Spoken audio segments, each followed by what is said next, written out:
Toujours dans ce chapitre, le processus d'inscription des électeurs a démarré cette semaine dans plusieurs départements du pays. Pourtant, nombreux sont ceux qui demeurent sceptiques quant à l'aboutissement de cette démarche, alors que le CEP laisse entendre que personne ne pourra voter sans être inscrit sur la liste électorale. Plusieurs estiment qu'il sera difficile de mettre cette liste à jour rapidement. Si certains observateurs partagent cette analyse, l'ancien ministre chargé des questions électorales, Mathias Pierre, estime pour sa part que le processus peut aboutir. Il est avec nous ce soir à Metro News pour en parler. Monsieur Mathias Pierre, bonsoir. Merci de votre disponibilité à Metro News.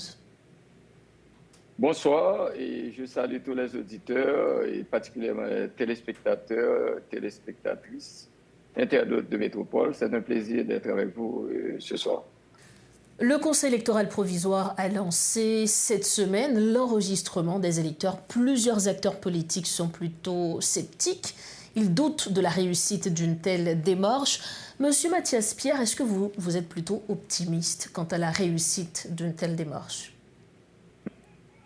Je n'ai jamais dit que j'étais optimiste et par rapport au processus d'enregistrement des électeurs. J'ai jamais... La question fondamentale, c'est pourquoi un processus d'enregistrement des électeurs. Certainement, le décret électoral prévoit dans certains articles, je crois que 57, etc., ce processus.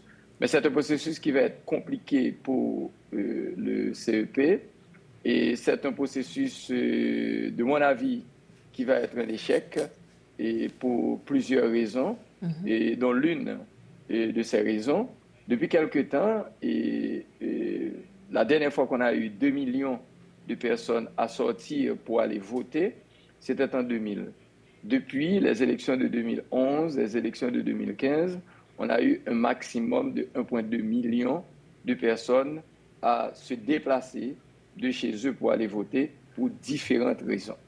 Maintenant, avec la nouvelle carte d'identification nationale, l'Office national d'identification a environ 6 millions d'Haïtiens qui sont en âge de voter et qui théoriquement disposent de la carte d'identification nationale. Maintenant, le registre électoral devrait être certainement constitué uniquement de la base de données reçue de l'ONI au CEP. D'ailleurs, c'est ce qui était prévu en 2021. Maintenant, en ajoutant une étape supplémentaire pour demander, pendant qu'il y a beaucoup de doutes, pendant que la question de sécurité n'est pas encore adressée, pendant que les gens sont très sceptiques sur la question des élections, et demander aux gens de se déplacer pour aller dans un centre uniquement pour s'enregistrer alors que je dispose déjà de ma carte d'identification nationale, et pour uniquement aller m'enregistrer pour pouvoir voter, je pense qu'on va connaître un échec et le CEP va connaître un échec. Donc, selon vous, c'est une perte de temps? Oui, c'est une perte de temps. Pourquoi? Oui, il y a beaucoup de gens qui se sont déplacés. Et dans le temps, ce que le CEP faisait, c'est qu'on mettait en place une plateforme pour permettre aux gens de dire, écoutez, je n'habite plus à cet endroit, j'habite à cet autre endroit. À savoir, cet exercice permet au CEP, lorsqu'on va constituer les listes électorales pour les bureaux de vote, de mettre les gens dans les zones où ils habitent. Maintenant, à me demander de me déplacer physiquement pour aller m'enregistrer pour pouvoir voter, puisque dans l'article 70 du décret électoral, il est dit, et en quelque sorte, si je n'ai pas été m'enregistrer 60 jours avant les élections, quelque part, je ne pourrais pas voter. Justement, sur ce point, vous croyez que le Conseil électoral provisoire peut empêcher des gens qui veulent voter le jour J, vu que ces gens n'ont pas été s'enregistrer, comme vous l'aviez dit, comme c'est demandé par le Conseil électoral, vous pensez que le Conseil électoral pourra les bloquer le jour J? Bon, je pense que d'abord, il faut dire que le Conseil électoral n'a jamais encore publié de calendrier électoral. Oui. Maintenant, comment avoir des élections sans qu'il y ait de calendrier électoral? On est dans un flou total on continue avec un processus d'élection alors que le CEP n'a pas le courage encore de publier un calendrier électoral pour nous dire, nous, en tant que parti politique, et au peuple qui doit aller voter pour renouveler le personnel politique, quand est-ce qu'on aura réellement des élections. Là, on est en train de perdre du temps, on est en train de jouer avec un processus qui est extrêmement important et je dirais de préférence au CEP de se réveiller et parce que le processus d'enregistrement des électeurs, parce que je dis au CEP, il y a 6 millions de personnes qui sont enregistrées à l'ONI, allons dire que le CEP se trouve avec 600 000 personnes qui se sont enregistrées. Qu'est-ce qui va se passer? Allons faire des élections. Est-ce que le CEP va faire des élections uniquement pour 600 000 personnes? Et quel sera le résultat de ce désastre? Puisqu'il faut attendre le jour des élections, les émotions, la question de la sécurité. Il y a tellement de facteurs qui doivent être pris en compte pour pousser les gens à aller voter. Je pense que de préférence, qu'il devrait y avoir une campagne de sensibilisation sur comment ça va se faire les élections, comment aller voter et pourquoi aller voter au lieu de rentrer dans ce processus. Et certainement, oui, il y a des gens qui sont morts, la liste doit être nettoyée, etc. On le comprend, mais ce que le CEP est en train de faire là, c'est une perte de temps. Alors, en tant qu'ancien ministre chargé des questions électorales, qu'est-ce que vous recommanderiez au Conseil électoral provisoire?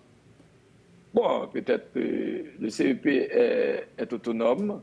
Je ne peux pas demander au CEP de surseoir sur ce processus.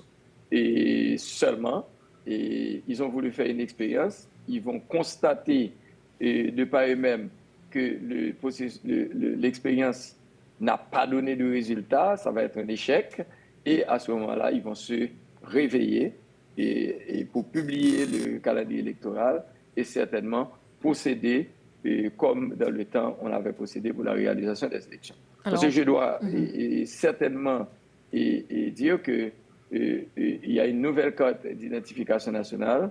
C'est la première fois qu'on va faire des élections avec cette carte. Cette carte est une carte qui est sûre. La base de données ne devrait pas avoir de doublons. Ça veut dire des personnes qui ont 2 numéros d'identification nationale.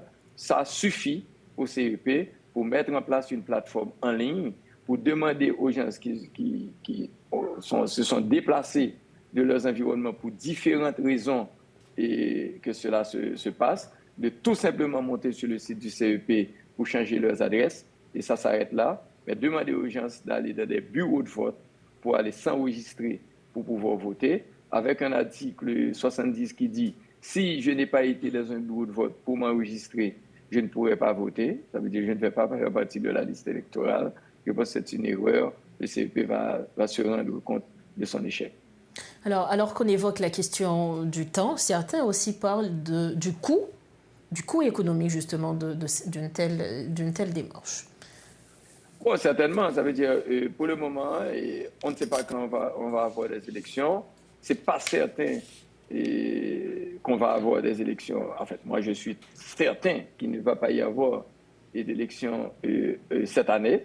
Et donc, le CEP est en train de faire passer du temps, de jouer le temps, de mobiliser les esprits autour des élections, mais des élections qui ne vont pas se réaliser pour le moment. Monsieur Mathias Pierre, merci infiniment d'avoir répondu à nos questions. Un plaisir d'être avec vous. Merci encore. Bye bye. Voilà donc l'analyse de Mathias Pierre. Il était l'invité de Maître Nion ce soir.